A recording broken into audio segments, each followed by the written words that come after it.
오늘 하나님 말씀 시편 107편입니다. 1절 저희가 함께 봉독하도록 하겠습니다. 여호와께 감사하라. 우리 함께 읽겠습니다. 여호와께 감사하라. 그는 선하시며 그 인자하심이 영원하미로다. 아멘. 우리가 읽은 대로 하나님께 감사하라라고 시편 107편은 시작을 하고 있습니다. 기독교인과 비기독교인의 뚜렷한 차이점이 있다면, 특징이 있다면 감사가 있느냐 없느냐에 있습니다. 기독교처럼 감사를 강조하는 종교도 아마 없을 것입니다. 사도 바울은 하나님의 뜻에 합당한 성도는 범사에 감사해야 된다라고 데살로니가전서 5장 18절에 말씀하고 있죠. 범사에 감사하라. 그리고 이것이 그리스도 예수 안에서 너희를 향하신 하나님의 뜻이다. 우리가 감사하는 것이 하나님의 뜻이다 라고 이야기합니다. 우리는 기쁠 때나 슬플 때나 비가 오나 눈이 오나 맑을 때나 언제든지 우리는 항상 감사해야 된다라는 겁니다. 특히 우리가 시편에 나오는 감사들을 보면요, 오늘 그 107편도 그렇지만 그럼에도 불구하고 감사해야 된다라는 것을 강조하는 게 시편에 많이 나옵니다. 항상 우리는 감사해야 된다. 일본에 우치무라 간조라는 신학자가 있습니다. 그는 그 감사는 은혜에 대한 마땅한 응답이다라고 표현을 합니다. 우리가 하나님으로부터 은혜를 입었다면 당연히 나와야 되는 그것은 바로 감사다라는 겁니다. 이렇게 말하면서 이 세상에는 세 가지 저주가 있다라고 이 사람은 이야기합니다. 첫째 저주가 뭐냐면 하나님을 믿지 않는 것이 저주다. 아무리 믿으려고 해도 믿어지지 않는 것, 그것만큼 큰 저주가 없어요. 버림받은 심정이겠죠.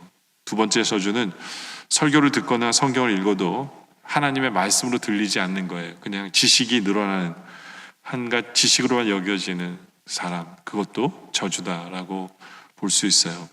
그리고 셋째가 뭐냐, 감사하는 마음이 생기지 않는 사람이에요. 이런 사람은 늘 원망과 불평으로 가득 찬 그런 삶을 살게 되기 때문에 그 인생이 행복하지도 않고 바로 저주다라고 이야기를 하는데요. 우리는 하나님 앞에 감사하고 있는지를 돌아봐야 합니다.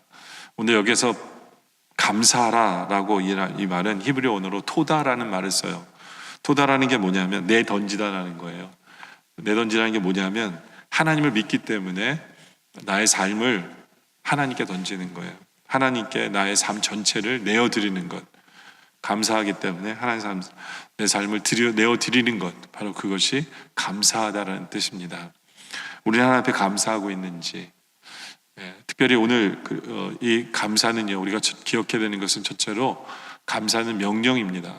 감사는 명령이에요. 1절을 다시 한 번 더 보면 여호와께 감사하라라고 우리에게 명령을 하고 있습니다.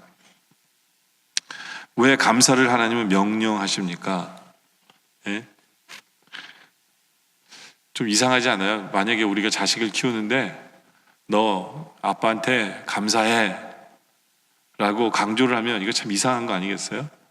근데 우리 하나님께서는 왜 이렇게 떳떳하게 우리에게 감사하라고 명령을 하시는 걸까요?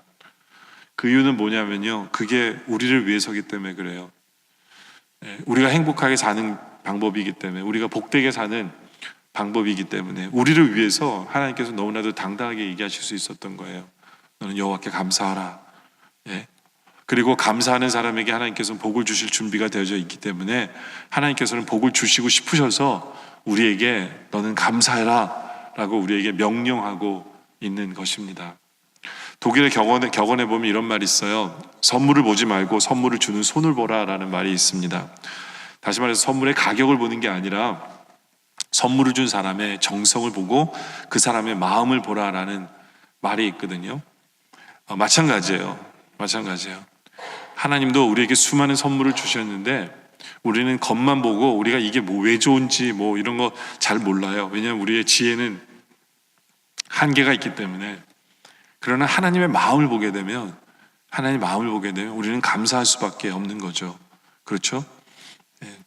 성경에는 감사라는 단어가 176번이나 나옵니다. 감사하라고 우리에게 말씀하시는 단어가 176번이나 나와요. 반복적으로 우리에게 감사해라 하고 명령하고 있습니다. 우리는 하나님께 감사하고 있는지, 그 명령에 순종하고 있는지, 정말로 시키지 않아도 우리가 감사하고 있는지를 돌아볼 필요가 있다라는 겁니다. 여러분들, 감사하는 성도는요, 시편 116편 12절에 보면 이런 마음을 갖고 있는 사람이에요. 내게 주신 모든 은혜를 내가 여호와께 무엇으로 보답할꼬? 무엇으로 보답할까? 하나님의 은혜가 너무 감사하기 때문에 주님, 내가 주님을 위해서 어떻게 무엇을 행하며 살기를 원하십니까? 라는 그 마음으로 가득 차 있는 것, 그것이 감사하는 마음이거든요. 그렇죠? 여러분들, 우리가 살아가면서 얼마나 많이 그 마음으로 사십니까? 하나님의 은혜를 생각할 때 너무나 감사하기 때문에 주님, 내가 이제부터 주님을 위해 살고 싶습니다. 이제부터는 주님이 기뻐하시는 일을 위해 살고 싶습니다. 주님의 뜻을 이루며 살고 싶습니다. 주님처럼 알게 해주세요. 우리의 기도나 우리의 생각이나 모든 이런 것들이 정말 우리의 마음속에 그런 모습들이 있는지를 우리가 생각해 볼 필요가 있습니다. 또 하나님께서 우리에게 여호와께 감사하라라고 이 명령한 건요, 명령한 것은 언제든지 감사하라는 거거든요. 그 언제라는 건 뭐냐면 미리미리 감사하라는 뜻이기도 해요. 아직 주시지 않았을지라도 감사하는 그 감사가 그 안에 포함되어져 있는 것입니다. 선불 감사라는 게 있어요. 선불 감사. 어떤 일이 일어나기 전에 미리 주실 믿고 감사하는 그 감사죠. 어떤 유대인이 이런 사람이 있대요. 복권을 사기로 마음을 먹었대요. 복권을 사기로 마음을 먹었는데 설교를 듣고 그 생각이 들더래요. 미리 감사해야 되겠다. 그래서 복권이 아직 붙지도 않았는데 먼저 11조를 하기로 결정했대요. 전 이 사람 대단한 사람 같아요. 그렇잖아요. 도대체 이 사람은 얼마를 붙기를 믿어서, 만약에 밀리언이 붙는 걸 기대했다면 10만 불 11조 해야 되거든요. 그렇잖아요. 요즘 같은 메가라도면 이거는 예. 근데 옛날에 있었던 이야기래요. 옛날에 있었던 이야기인데 참, 그 믿음 가지고 딴짓 걸 하지, 무슨 복권을 사는지 모르겠지만 하여튼 선불감사라는 이야기를 듣고 그런 생각을 했다는 게 참 대단한 사람이다라는 생각을 해보거든요. 우리는 감히도 생각을 못 하잖아요. 그죠? 중요한 건 그거예요. 우리가 하나님 앞에 미리 감사할 수 있는 그런 믿음이 우리에게 있는지. 하나님 우리에게 여호와께 감사하라고 명령하셨기 때문에 아직 이루어지지 않았지만 우리가 하나님을 믿기 때문에 미리 감사할 수 있는 그 마음. 우리 예수님도 미리 감사하는 분이셨잖아요. 그렇죠? 죽은 나사로의 무덤 앞에 가서서 우리 예수님이 그러셨거든요. 하늘 우러러 이렇게 하늘을 보시면서 이렇게 기도하셨어요. 아버지, 내 말을 들으신 것에 주님 감사합니다라고 미리 감사하셨어요. 그렇죠? 그랬을 때 죽은 나사로가 살아나오는 그런 역사가 있는데요. 근데 그러한 감사를 하려면, 감사에는 그 헨리 나우맨이라는 사람은, 영성학자 헨리 나우맨은 그 감사에 대한 그런 얘기를 합니다. 감사는 연습이 되어져야 한다는 거예요. 아무나 감사하는 게 아니에요. 우리의 삶 속에 있어서 늘 연습하는 사람만이 미리 감사하게 하게도 되는 거거든요. 그 릭 워렌 목사님은 범사에 감사하라는 말에 대해서 그런 이야기를 합니다. 모든 상황에서 감사하라는 말이지 모든 상황에 대해 감사하라는 말은 아니다. 구분이 되세요? 네? 모든 상황에서 감사하라는 말이지 모든 상황에 감사하라는 말은 아니다 라는 거예요. 근데 맞아요. 모든 상황에 감사할 건 아니에요. 그렇지 않아요? 우리가 죄를 짓고 나서도 하나님, 죄 졌는데 우리를 야단치지 않아서 감사합니다. 이거 말이 안 되죠. 그렇죠? 그러니까 모든 상황에 우리는 감사하지 않아요. 그러나 모든 상황에서 우리는 감사해야 돼요. 왜 감사해야 되냐면 바로 하나님을 보기 때문에. 상황을 보고 감사하는 게 아니에요. 그 안에 계신 하나님을 보기 때문에, 역사하시는 하나님을 보면서 하나님께 감사하는 거예요. 하나님을 감사하는 거죠. 그렇죠? 그래서 오늘도 1절과 2절에 보면 같은 맥락이에요. 여호와께 감사하는 거예요. 여호와께 감사하라. 범사에 감사하라는 것은 뭐냐면 그 범사에 계신 하나님을 바라보며 여호와께 감사하는 거예요. 왜요? 그는 선하시며 그 인자하심이 영원하기 때문에. 하나님은 우리가 죄악 가운데 있을 때에도 하나님의 선하심으로, 하나님의 인자하심으로 우리를 용서하시고 결국에는 선을 이루시는 하나님이심을 드러내실 거기 때문에 우리는 그 안에 역사하시는 하나님 때문에 우리는 감사하는 거예요. 하나님을 바라보며 감사하는 거죠. 그렇죠? 결국에는 2절에 나온 것처럼 여호와의 속량을 받은 자들은 이와 같이 말할지어다 여호와께서 대적의 손에서 그들을 속량하시기 때문에 우리는 하나님께 감사해야 된다라는 겁니다. 그리고 우리는 이 명령, 여호와께 감사라는 것은 명령이기 때문에 큰 것만 감사하려고 그러면 우리는 항상 감사할 수가 없어요. 그렇죠? 작은 것에도 우리는 감사할 수 있어야 됩니다. 시편 136편으로 가면 거대한 것을 감사하는 부분이 참 많아요. 제가 일일이 써놓지는 않았지만 하늘을 지으신 하나님, 우주 만물을 보면서 물을 펴신 하나님, 뭐 이런 애굽의 장자를 치신 하나님, 뭐 홍해를 가르신 하나님, 뭐 이런 거대한 사건 앞에서 감사에 대한 얘기가 참 많아요. 우리는 당연히 감사해야죠. 그리고 우리는 당연히 감사하고 있어요. 그러나 그건 오히려 쉬운 감사가 아닌가라는 생각을 해봅니다. 항상 우리가 하나님 앞에 감사라는 명령을 지키기 위해서는요, 우리는 이 작은 감사를 할 수 있는 훈련이 우리에게 되어져야 된다라는 겁니다. 여러분들 오늘 아침에 눈을 떠서 하나님 앞에 감사하셨습니까? 네, 하나님 오늘 좋은 하루 우리에게 주신 하나님 감사하며 일어나셨습니까? 그렇죠. 한번 습관을 들여보세요. 아침에 눈을 뜨면서 하나님 좋은 하루 주심에 감사합니다. 오늘도 내가 이렇게 깨어날 수 있음에 감사합니다. 그렇죠? 내가 일어날 수 있음에 감사합니다라고 여러분들 한번 감사해 보시기 바랍니다. 참 예전에는 무릎이 좋았을 때에는 앉았다 일어나는 것도 감사를 안 했는데요. 요즘에는 앉았다가 일어날 때도 저 감사하게 되더라고요. 네. 참 안 좋아 보니까 그런 것 같아요. 네. 제가 좀 이렇게 좀 지저분 이야기지만 화장실에 앉을 때도 감사해요. 왜냐하면 제가 200파운드거든요. 근데 무릎에 힘이 없기 때문에 화장실에 앉을 때 털썩 주저앉아요. 근데 이 화장실이 흔들리지 않고 망가지지 않고 버텨주는 게 얼마나 감사한지 몰라요. 네. 그리고 일어나면서도 그 모든 몸의 200파운드의 무게를 그 화장실에 지탱하면서 일어나거든요. 네? 그러니까 속으로 그런 생각이 들더라고요. 언젠가는 이 화장실이 나 때문에 사단이 나겠구나. 그러니까 이게 일어서고 일어나는 게요, 앉고 일어서는 게 이게 절대로 쉬운 동작이 아니었어요. 절대로 쉬운 동작이 아니었어요. 근데 예전에는 절대로 감사해 본 적이 없거든요. 예. 근데 요즘에는 일어서면서 참 감사해요. 내가 일어날 수 있구나. 예? 내가 숨을 쉬고 있는 것에 감사하고 이렇게 수요예배 나올 수 있는 것에 감사하고 우리가 작은 감사를 찾다 보면요, 이 감사가 얼마나 많은지 몰라요. 감사는 명령입니다. 근데 작은 것에서부터 우리가 감사해야 돼요. 찬송가에도 그런 찬양이 있잖아요. 받은 복을 세어보라는 거죠. 한번 세어보세요, 여러분들. 그러면 크신 복을 우리는 알게 돼요. 받은 복을 작은 것에서부터 세다 보면 이게 점점 커져요. 이게 얼마나 큰 복인지 몰라요. 그렇죠? 그런 훈련이 있기를 원합니다. 선교사님 스탠리 존슨이라는 분은 그런 얘기를 해요. 교양인과 야만인의 차이가 뭐냐면요, 감사할 줄 아는 사람과 감사할 줄 모르는 사람의 차이다라고 얘기합니다. 야만인은요, 작은 일에 쉬운 일에 감사하지 못하는 사람이에요. 이런 사람은 감사 대신 원망이 넘치죠. 칭찬 대신 비난을 내뱉어요.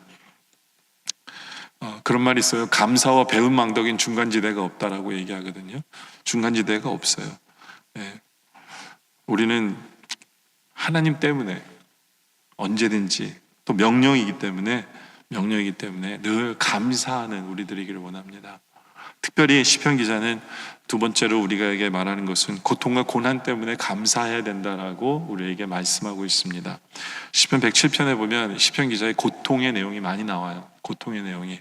그들이 이리저리 구르며 취한 자같이 비틀거리니 그들의 모든 지각이 혼돈 속에 빠지는도다. 이에 그들이 그들의 고통 때문에 여호와께 부르짖음에 그가 그들의 고통에서 그들을 인도해내시고 광풍을 보유하게 하사 물결도 잔잔하게 하시는도다. 여기 보면 배 위에 있는 모습이에요. 배 위에 있는 모습. 풍랑이 치니까 배 위에서 비틀거리게 되죠. 그렇죠? 배가 흔들리니까 비틀거리게 돼요. 마치 술 취한 사람처럼 취한 자같이 비틀거리는 거예요. 그리고 모든 삶이 혼돈 속에 있는 거예요. 그렇죠? 풍랑을 만난 배와 우리 인생이 그런 상황 속에 있는 것을 상상해 보면 됩니다. 그냥 서 있고 싶어도 서 있지 못하는. 그렇죠? 흔들릴 수밖에 없는 그런 인생의 모습을 이 시편 기자는 얘기하거든요. 예. 그리고 고통 때문에 하나님께 부르짖어요. 하나님 살려주세요. 하나님, 예, 부르짖습니다. 근데 그 고통 속에서 하나님의 인도하심을 보면서 하나님께 감사하는 거예요. 그렇죠? 그러면서 하나님이 결국에는 광풍을 고요하게 하사 물결도 잔잔하게 하시는 그 하나님의 은혜를 바라보면서 시편 기자는 여호와께 감사하라라는 고백을 하게 됩니다. 여러분들 우리 인생이 혹시 풍랑을 만난 배와 같은 그러한 삶을 우리가 살아가고 있는 분은 없습니까? 뭐를 어떻게 해야 될지 모르고요. 답은 없고 하나님께 부르짖을 수밖에 없는 거예요. 시편 기자도 그거예요. 자기 힘으로는 할 게 없어요. 배가 흔들리고 뒤집힐 것 같은데 할 게 아무것도 없어요. 예. 하나님께 부르짖을 수밖에 없는 거죠. 예. 그런데 그런 하나님께서 결국에는 어떻게 하시느냐? 30절에 보니까 그들이 평온함으로 말미암아 기뻐하는 중에 여호와께서 그들이 바라는 항구로 인도하시는도다. 그것이 우리 하나님이세요. 우리 하나님이세요. 여러분들 우리가 살아가고 있는 이 시대는 불확실성의 시대예요. 미래가 어떻게 될지 몰라요. 그렇죠? 풍랑을 만나든 안 만나든 불안한 부분이 한두 가지가 아닙니다. 그렇죠? 우리가 두려워하려면 두려워할 게 한두 가지도 아니에요. 한두 가지도 아니에요. 거기다가 조금만 어떤 문제가 생기면 우리는 더 큰 두려움과 풍랑이 우리 속에 살아갑니다. 근데 우리 하나님께서 소망의 항구로 우리를 인도하시는 분이에요. 결국에는 이것이 우리의 데스티니입니다. 우리 삶이 지금 어떠하든지 간에 소망의 항구로 인도하시는 분이 우리 하나님이시다라는 거죠. 우리 하나님이세요. 그러니까 우리가 어떤 고난이 우리에게 닥칠지라도 그 고난을 주신 이유는 소망의 항구로 우리를 인도하기 위해서다라고 확신하시면 돼요. 그렇기 때문에 우리는 고통 속에서도 고난 속에서도 감사할 수 있는 거거든요. 우리에게 닥친 고난은요, 쓸데없는 고난이 없어요. 이유가 있고 우리를 위해서 주시는 고난이에요. 세계 문학과 사상에 많은 영향을 끼친 도스토예브스키라는 러시아가 나온 천재적 작가가 있죠. 이 사람은요, 참 불행한 그 환경에서 성장했어요. 가난한 군유관의 아들이었어요. 둘째 아들로 어렵게 자랐어요. 16살 나이에 어머니는 폐병으로, 그리고 19살 나이에 아버지는 그 공산당에게 살해당했어요. 공산당에게. 네. 그리고 그 소식을 듣고 정신을 잃고 그 다음부터는 간질 발작을 증상을 얻게 됐어요. 이 사람은요. 그리고 고아처럼 외롭게 지냅니다. 그리고 그 청년 시설 불행의 연속이었어요. 청년이 되어서는 사회적 그 결사에 가담했다가 체포되고 사형 선고를 받게 되어집니다. 천만다행으로 총살 직전에 극적으로 황제의 특사를 받게 됩니다. 그리고 그의 문학적 천재성을 인정받아서 사형을 면했지만 대신 시베리아로 유배를 4년 동안 가죠. 징역을 살게 돼요. 그리고 그 후 5년간 중앙아시아에서 기막힌 고생을 하며 불행한 청년 시절을 보냅니다. 그리고 결혼을 하죠. 근데 결혼도 36살에 맞은 아내 마리아 이사예프는요, 정상적인 결혼 생활을 하지 못합니다. 결국에는 43세 젊은 나이로 결핵으로 병들어 죽습니다. 3년 후에 재혼하여 아들을 얻었지만 아들을 안아본 기쁨도 잠시뿐이고요. 이 어린 아들은 러시아의 추위를 이기지 못하고 병들어 죽고 말아요. 그러면서 이 사람도 피를 토하는 아픔의 순간으로 삶을 보내기 시작합니다. 그리고 평생을 아까도 얘기한 대로 이 사람은 간질이라는 병을 얻어서 한평생 시달립니다. 종종 쓰러지고 정신을 잃기도 하고, 이 사람이 육체에 가시였어요. 근데 이 사람이 예수님을 믿고 난 후에 이 사람이 자기의 병을 거룩한 병이라고 칭합니다. 거룩한 병, 사도 바울처럼 거룩한 병이라고 칭하고 신앙의 힘으로 이겨나가기 시작하죠. 그래서 이 사람은 고난을 받았기 때문에 오히려 더 빛을 발하는 사람이 됩니다. 이 고난 속에서 이 사람은 평생 질병과 싸우고요, 평생 고난과 시련 속에서 살면서 마치 누에고치에서 명주실을 뽑아내듯이 글을 쓰기 시작을 합니다. 그래서 그의 작품의 분신, 백야 등에 보면 이 불행한 사람들의 심리를 너무나도 잘 묘사하고 있어요. 그리고 자신의 마음과 자신의 경험으로서 그걸 잘 표현할 수 있게 된 거예요. 그리고 1860년에 쓴 죄와 벌이라는 그 글, 그리고 1880년에 쓴 까라마조프가의 형제들 등은요, 정말 엄청나게 유명한 글이죠. 근데 이 내용들이 어디서 나오냐면 자신의 고통과 시련 속에서 그런 불후의 명작을 쓰게 된 거예요. 특히 이 제아벌은요, 인간 존재의 근본 문제를 다룬 너무나도 유명한 작품이죠.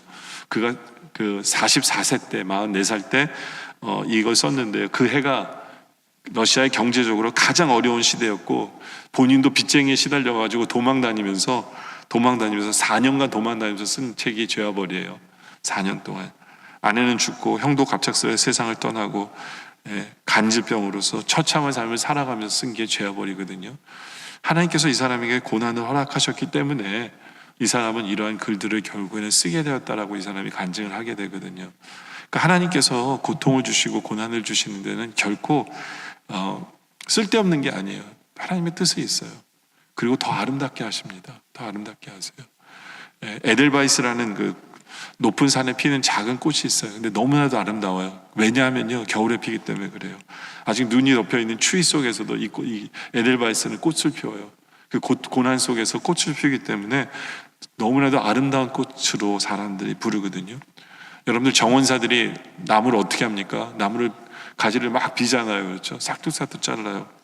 예? 무식할 만큼 막 잘라요. 과감하게 잘라요. 왜 그렇게 하십니까? 물어보면 나무의 건강을 위해서 자른다고 얘기하거든요. 그래서 가지를 자르지 않으면 건강하지 않는데요.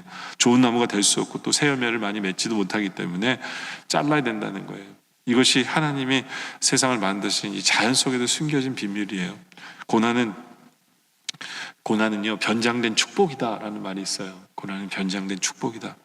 하나님은요, 고난의 보자기 속에 무엇을 담았냐면 축복을 담으시는 분입니다. 그것이 우리 하나님의 방법이에요. 옛날에 미국에 목화가 매우 귀한 시절이 있었대요. 근데 이 목화를 먹는 곤충이 있어요. 목화다래바구라는, 목화다래바굼이라는 이 곤충이 있는데요. 이게 하면 목화밭을 완전히 망쳐놓습니다. 이 곤충이요, 멕시코에서 미국 남부로 넘어와서 목화밭을 완전히 망쳐놓은 거예요. 그 남부에서는 모든 사람들이 이 목화밭을 하고 있었거든요. 그러니까 어떻게 합니까? 다 망쳐놓으니까 더 이상 그 농사를 질 수가 없었어요. 그래서 그 농부들이 뭘 했냐면 대신 콩이나 땅콩을 심기 시작합니다.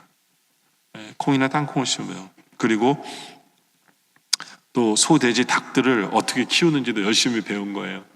옛날에는 목화만 키우다가 이 뜻밖의 재난 때문에 콩과 그리고 땅콩 그리고 소, 돼지, 닭들을 열심히 키우는 법을 공부하고 피우기 시작합니다. 근데요, 가만히 해보니까 목화를 할 때보다 훨씬 많은 인컴이 나오는 거예요. 훨씬 많은 인컴이 나와서, 그래서 이 알래바마 주의 엔터프라이즈 사람들은요, 원래는 목화만 하다가 다 바꿔버렸어요. 그리고는 훨씬 더 인컴이 되고 마을이 잘 살게 되니까 나중에는요, 그 마을 앞에다가 목화 다래바구 미 기념비를 세웠어요. 고맙다고. 너 때문이라고 기념비를 세웠대요. 그래서 그 비문에 이렇게 써 있어요. 목화 다래 바구미와 그것이 가져던 번영을 진심으로 기념하며 라고 그 비문에다가 써놨는데요. 여러분들 그냥 고난을 주시는 이유는 없어요. 하나님께서 사랑하시니까 그런 거예요. 그리고 그것을 통해서 뭔가를 우리에게 주시기를 원하시는 거죠. 고난을 통해서 우리에게 주시는 게 참 많아요. 참 많죠. 그렇죠? 여러분들 요즘 어떤 일로 힘드세요? 괴로운 일 있으세요? 고난이 있으십니까? 오히려 우리는 기대하길 원합니다. 그 고난 속에서 기대하세요. 희망을 갖기를 원합니다. 우리 하나님께서는요, 우리에게 고난을 주시는 이유는 하나님의 영광을 체험하게 하기 위해서요. 하나님의 영광을 체험하게 하기 위해서. 시편 107편 35절에 하나님 이런 고백이 있어요. 또 광야가 변하여 모치 되게 하시고요, 마른 땅이 변하여 샘물이 되게 하시는 거거든요. 이거는 하나님밖에 하실 수 없어요. 그렇죠? 광야에 어떻게 이게 강이 생기고 연못이 생깁니까? 그렇죠? 마른 땅이 어떻게 샘물이 되게 하십니까? 이건 하나님이 하셔서 하나님만이 하시는 것을 우리 삶 속에 보이시는 거예요. 그래서 하나님의 영광을 우리로 체험하게 하는 거죠. 그렇죠? 그러니까 이 고난이라는 것은 하나님의 영광을 맛보게 만들어요. 하나님이 또 영광 받으시는 거고, 예. 그러니까 우리는 우리에게 고난 닥치면 기대해야 돼요. 하나님이 어떤 영광을 받으시려고 그러실까? 내 삶에 내 메마른 이 영혼이 얼마나 기름지며 얼마나 풍성하며 얼마나 샘물이 넘쳐나게 하시려고 우리 주님께서는 나에게 이런 고난을 허락하시는구나 기대할 필요가 있는 거예요. 예. 여러분들 기독교는 십자가의 종교죠, 그렇죠? 우리에게 왜 십자가를 허락하십니까? 왜냐하면 부활하라고 그러는 거예요. 부활하라고. 그게 하나님의 뜻이에요. 예수님도 마찬가지예요. 십자가 지시지 않았으면 부활도 없으셨어요. 그래서 그런 얘기 있잖아요. No cross, no crown. 그렇죠? 십자가가 없으면 영광도 없습니다. 십자가가 없으면 영광도 없어요. 이건 하나님의 법칙이에요. 하나님의 법칙이에요. 네. 이런 얘기가 있어요. 예수님의 제자들이 그 개울을 건너는데 예수님께서 큰 돌을 짊어지고 이렇게 큰 돌을 들고 건너라고 그랬어요. 근데 다른 제자들은 큰 걸 들고 가는지 이해를 못해서 그냥 대충 돌을 들고 물에 들어갔는데 그 베드로만 우직하게 큰 돌을 딱 그냥 무거운 돌을 들고 개울에 들어갔어요. 근데 알게 된 거예요. 물살이 너무 세서 작은 돌을 든 사람들은 물살에 다 밀려나가기 시작합니다. 근데 끙끙거리며 그 무거운 돌을 큰 돌을 들었던 그 베드로는요, 그것을 안전하게 건넜다라는 성경에 없는 이야기인데 그런 얘기가 있어요. 근데 생각하게 만들어요. 무슨 얘기냐면 고난이 크면 클수록요, 고난이 크면 클수록 영광도 커요. 하나님이 행하시는 크신 일, 그리고 고난이 크면 클수록요 점점 더 강해져요. 점점 더 강해지고 그러는 거예요. 베드로전서 1장 6절에 보면 이런 말씀이 있어요. 그러므로 너희가 이제 여러 가지 시험으로 말미암아 잠깐 근심하게 되지 않을 수 없으나 오히려 크게 기뻐하는도다. 너희 믿음의 확실한 불로 연단하여도 없어질 금보다 더 귀하여 예수 그리스도께 나타나실 때 칭찬과 영광과 존귀를 얻게 할 것이다. 우리 앞에 고난이 있으면 있을수록 칭찬과 영광과 존귀를 얻게 하시고요, 또 크게 기뻐할 일이 있고 우리는 점점 더 영성도 강해지게 돼요. 스트롱하게 돼요. 시편 107편 9절에 보면 이런 말씀이 있어요. 고난에 대해서 얘기하면서 그가 사모하는 영혼에게 만족을 주시고요, 줄인 영혼에게 좋은 것으로 채워주세요. 이게 무슨 얘기입니까? 고난은요 우리에게 영성, 영혼, 이게 포커스가 영혼이거든요. 우리의 육체가 만족하는 게 아니에요. 영혼이 만족하게 되고 줄인 영혼이 좋은 것을 주세요. 다시 말해서 우리의 영성을 점점 더 강하게 하시는 거예요. 우리 영혼에게 좋은 비타민이 고난이라는 거예요. 우리 몸이 건강해지려면 훈련을 해야 되죠. 마찬가지예요. 마찬가지로 우리 영성도 그래요. 우리 영성도 그 고난을 통해서 훈련받아지고 그것을 통해서 우리는 점점 더 강해지게 되어진다라는 것입니다. 그 유명한 수학자 그 파스칼이라는 사람 있죠, 그렇죠? 파스칼이라는 사람. 파스칼은요 원래 선천적으로 허약한 사람이에요. 그리고 과도한 공부와 그 연구로요 건강까지 잃었어요. 그래서 그는 종종 심한 복통과 두통을 호소했는데요, 거기다 파스칼은 결핵성 복막염 환자이기도 했어요. 그래서 파스칼의 39년 인생 중에요 건강을 유지한 것은 고작 2년에 불과해요. 2년 빼고는 항상 아팠어요. 항상. 근데 이 사람이요 세계적인 과학자고 수학자고 사상가가 된 게 뭐냐면요, 몸이 안 좋았기 때문에 그래요. 항상 몸이 안 좋았기 때문에, 힘들었기 때문에 그래요. 여러분들 파스칼은 자기에게 그 아픔을 주신 하나님을 늘 감사했다고 합니다. 파스칼은요. 왜냐하면 그것을 통해서 그는 더 주옥 같은 단상을 남겼대요. 그는 5년간 924개의 주옥 같은 단상을 남기고요, 유명한 팡세라는 글을 썼습니다. 네. 그리고 아팠기 때문에 그는 생각이 더 깊어지게 되었고 수많은 더 연구를 하게 되었다라는 이야기를 하고 있거든요. 그러면서 파스칼은 그런 얘기를 해요. 내가 찾고 구하는 것은 하나님뿐이다. 육체의 병이 영혼의 약이 되었다. 내가 아는 지식은 단 하나, 주님을 따르는 것은 선이고 주님을 거역하는 것은 악이다. 같은 맥락이죠, 그렇죠? 주의 선하심과 인자하심 때문에 감사하는 파스칼을 보게 되어집니다. 결국에는 이렇게 고통은요 사람을 강하게 하고 하나님께 귀하게 쓰임받는 사람으로 만드는 것, 그것이 하나님의 방법입니다. 하나님의 방법이에요. 여러분들 어떠세요? 여러분의 인생은 풍랑을 만난 배와 같지 않습니까? 기대하시기 바랍니다. 기대하세요. 예, 하나님께서는 여러분에게 역전을 보여주실 거고요. 하나님 여러분들을 더 강하게 하실 거고, 하나님 여러분들을 사용하기 위해서, 하나님은 영광을 나타내시기 위해서 그러신다라는 확신을 갖고 기대하길 원합니다. 그리고 정 힘들면, 너무너무 힘들면 하나님께 기도하세요. 하나님께 기도하세요. 우리 지난주에 한나의 기도를 말씀을 드렸는데요. 기도하면 돼요. 기도하면. 시편 기자도 너무너무 힘들어서 계속 기도에 대한 얘기를 합니다. 시편 107편 6절에 보면 이에 그들이 근심 중에 여호와께 부르짖음에, 그렇죠, 그들의 고통에서 건져내시고, 또 13절에도 보면 또 얘기해요. 이에 그들이 그 환난 중에 여호와께 부르짖음에 그들의 고통에서 구원하시되, 그렇죠. 19절에도 또 얘기합니다. 19절입니다. 이에 그들이 그들의 고통 때문에 여호와께 부르짖음에 그가 그들의 고통에서 그들을 구원하시고, 28절에도 보면 이에 그들이 그들의 고통 때문에 여호와께 부르짖음에 그가 그들의 고통에서 그를 인도하여 내셨다라는 겁니다. 기도하면 돼요. 너무너무 힘드십니까? 기대하기 힘드세요?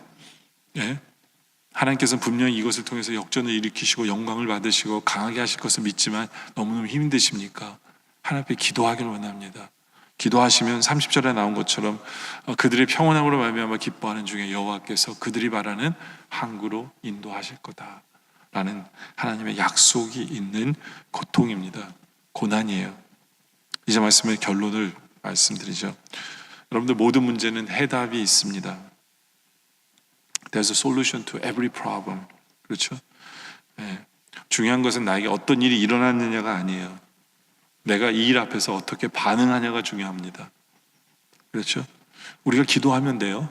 그리고 우리가 무엇보다도 하나님 앞에 감사하시기 바랍니다. 우리가 잔잔한 그 물가를 만나더라도 우리는 하나님 앞에 감사하기를 원하고, 우리 인생이 풍랑을 만난 배 같을지라도 우리를 소망의 항구로 인도하신 하나님 때문에 미리 감사하기를 원합니다. 예, 감사의 훈련이 되어진 우리 모습이기를 원해요. 예, 우리 인생은 예측할 수 없어요. 그러나 우리 인생을 주관하시는 분은 하나님이세요. 예, 우리의 인생은 하나님 손에 달렸어요. 예, 이 세상은 험합니다. 맞아요. 이 세상 험해요. 그리고 이 세상은 우리를 넘어뜨리려고 풍랑을 일으킬 겁니다. 그러나 우리에게는 하나님이 계세요. 하나님은 우리의 삶 속에서 늘 선하심과 인자하심으로 우리를 변함없이 우리에게 대해주시는 신실하신 하나님이세요. 바로 우리는 그 상황 속에서 하나님 때문에 감사하길 원합니다. 상황을 보면서 감사하는 게 아니라 상황 속에 계시는 하나님 때문에 항상 우리가 감사하길 원해요. 왜냐하면 모든 상황은 그 안에 하나님이 계시기 때문에. 예, 결코 우리를 홀로 내버려 두지 아니하시고 하나님은 항상 우리와 함께하고 계시기 때문에, 예, 우리가 감사하길 원합니다. 이런 찬송 있죠. 나 두려움 없네, 두려움 없도다. 주 예수님 늘 깨어 계시도다. 이 흉흉한 바다 다 지나면 저 소망의 나라에 이르리라. 그렇죠? 예, 흉흉한 바다를 건널지라도 주님이 우리를 붙들고 계시고 우리와 함께 하시기 때문에, 예, 우리는 범사의 모든 일에 항상 주님 앞에 감사하고 고난 속에서도 아픔 속에서도 영광을 나타내실 하나님을 기대하며 우리로 강하게 하실 하나님, 우리로 하나님께 귀하게 쓰임받는 그릇 되게 하시려고 하신 그 하나님의 마음을 바라보면서 감사가 날마다 끊임없이 넘쳐나는 우리 모두가 되어주시기를 주님의 이름으로 축원합니다. 기도드리겠습니다.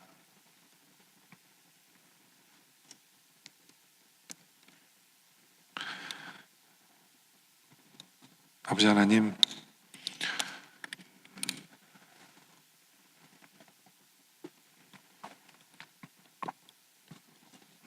감사합니다.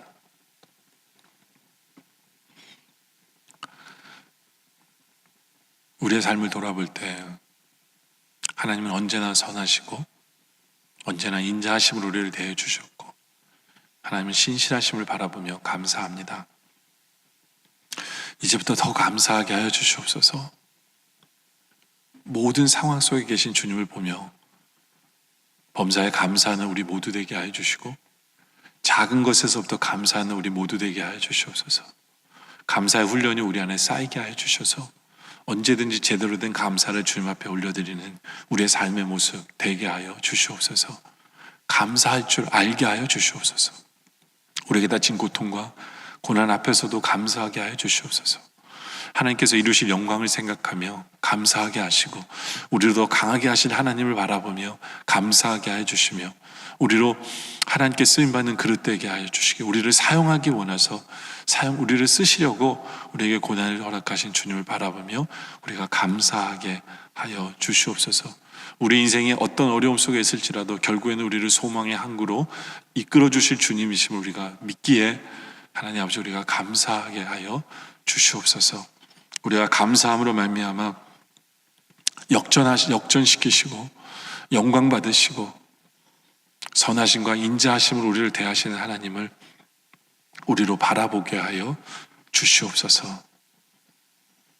감사의 말씀 주심에 감사하고 항상 감사하기로 결단하며 제대로 감사할 줄 알게 해 주시옵기를 바라며 예수님의 이름으로 기도드립니다. 아멘.